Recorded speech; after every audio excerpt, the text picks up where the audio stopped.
আসসালামু আলাইকুম, সবাই কেমন আছেন? আপনাদের সাথে আছি আমি মা মেয়ে রোয়া ব্লগ। দূরে এবং কাছে আমার প্রাণ প্রিয় ভাই বোনের আপুরা বন্ধুরা যে যেখানে আছেন, আশা করি সবাই ভালো আছেন, সুস্থ আছেন এবং নিরাপদে আছেন। আপনাদের ছোটো বড়ো সবার দোয়া এবং ভালোবাসা আলহামদুলিল্লাহ আমি আমার ফ্যামিলি সবাইকে নিয়ে ভালো আছি। তো আজকে একটা ভিডিও নিয়ে এসেছি। ভিডিওটা হলো আমার গ্রামের বাড়ির পাকের ঘর করেছি, বলতে লার্কি দিয়ে রান্না করব, সেই একটা পাকের ঘর করেছি। পাকের ঘরটা কেমন হয়েছে আপনাদেরকে শেয়ার করে দেখালাম, মানে ভিডিও করে আপনাদের সাথে শেয়ার করলাম যে পাকের ঘরটা আজকে কেমন হলো। যে মাটির চুলায় রান্না করব, এখনও চুলা বসানো হয় না ভিতরে, কিন্তু পাকের ঘরটা কি উঠানো হয়েছে, ওয়াল করে উপরে ছাদ দেওয়া হয়েছে।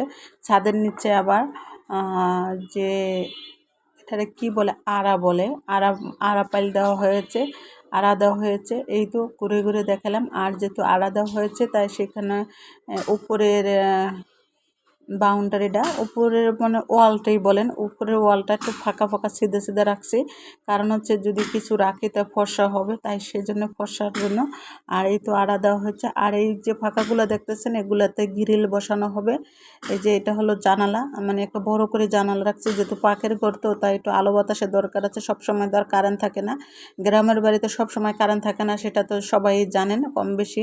তাই সেজন্য লার্কি দিয়ে রান্না করা হবে, তাই ভাবলাম যে একটু আলো বাতাসের দরকার আছে, তাই সেই জন্য অনেক বড় বড় 3টা গ্রিল, 4টা গ্রিলের যা রাখছি, গ্যাপ রাখছি 4টা গ্রিলের।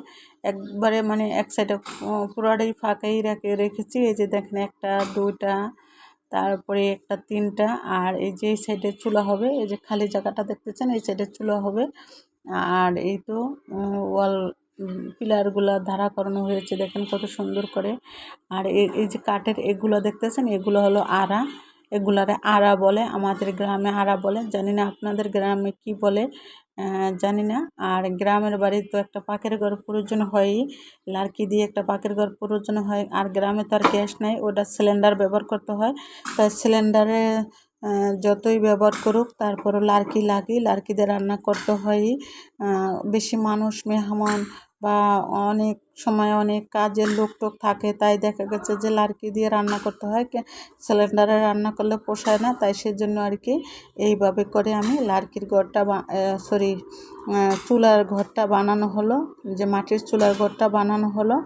ঘর বলেন বা পাকের ঘর বলেন, আর বারে বারে টিন দিয়ে বানাবো, ভাঙবো চড়বো, তাই সেজন্য একবারে উপরে ছাদ দিলাম, ছাদ দিয়ে তারপর চারপাশে ওয়াল উঠিয়ে দিলাম, তাই ভিতরে একটা সানসেটও দিয়ে দিলাম।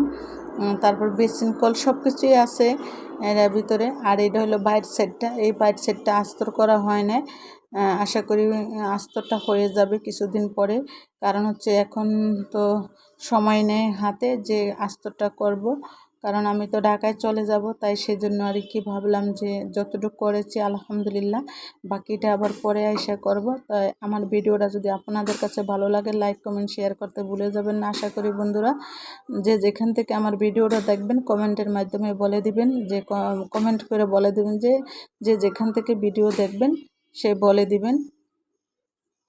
আর এই তো মনে হইতেছে এক কথা আমার 2বার রিপিট করা হয়েছে, তাই মনে কেউ কিছু নেবেন না, আমার কথার ভিতরে ভুল ত্রুটি থাকে ক্ষমা দৃষ্টি করে দেখবেন। সবাই ভালো থাকবেন, সুস্থ থাকবেন, আল্লাহ।